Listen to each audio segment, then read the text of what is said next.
Midnight horror show, suspense सतकथा, भुनी लाश। Highway, जी हाँ हाईवे। हाईवे की तेज रफ्तार सड़क के बीचों बीच एक कार सनसनाती हुई सारी गाड़ियों को पछाड़ते हुए आगे और आगे बढ़ती जा रही थी। तभी एक जोर का धमाका हुआ और उस कार के बीचों बीच आग का गोला धुएं और आग के गुबार के साथ आकाश में उड़ गया।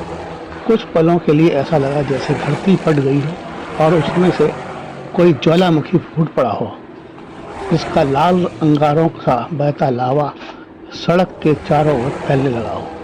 कुछ ही पलों में आसपास के लोगों की चीख पुकार की आवाज आने लगी और कुछ लोग अपनी अपनी गाड़ियां रोककर उस आग के गोले की ओर लपके।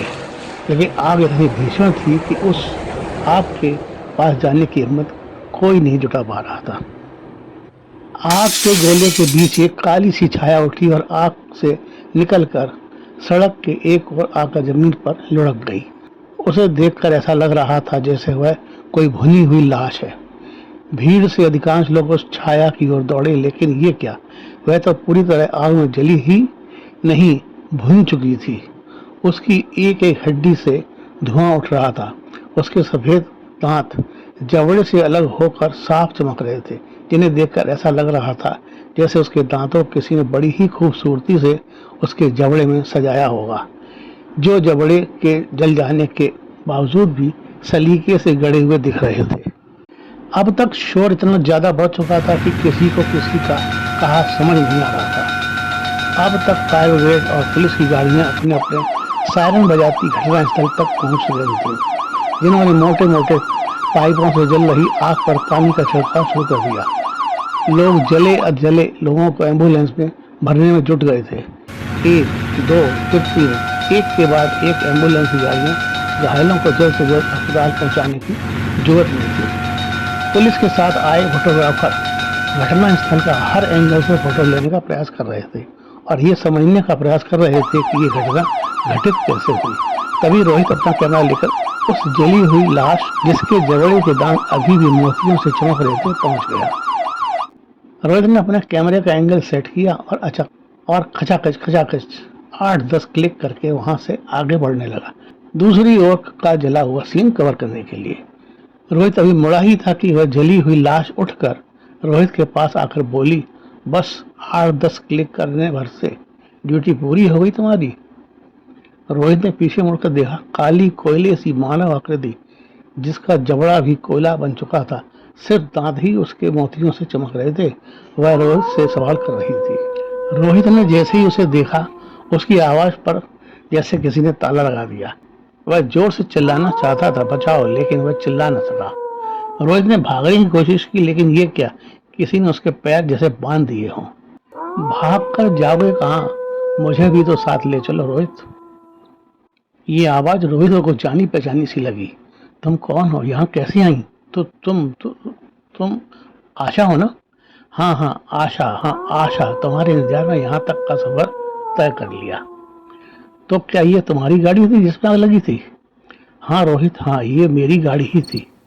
मैं तुमसे मिलने जा रही थी। मेरी गाड़ी 100 की स्पीड में थी, तभी अचानक से उसमें एक विस्फोट हुआ और मेरा शरीर नष्ट हो गया। लेकिन मैं मरी नहीं, मर के भी नहीं मरी। तुमसे मिलने की आस जो बाकी थी। हे प्रभु, ये क्या हुआ? आशा तुम्हारा ये क्या हाल हो गया? रोहित को लगा जैसे उसके सामने साक्षात आशा खड़ी है। वह अपनी आशा से चिपट कर रो पड़ा। आशा, ये क्या हो गया? आशा, सदमा इतना तेज था कि रोहित गश खाकर वहीं गिर पड़ा। तभी 2 पुलिसकर्मी आए। अरे रे, ये तो फोटोग्राफर रोहित है, इसे क्या हुआ? और ये क्या, ये कौन है? ये कौन हो सकता है? लगता है रोहित की कोई करीबी है, तभी रोहित इसके इतना करीब बेहोश पड़ा है। चलो जल्दी से अस्पताल ले चलो।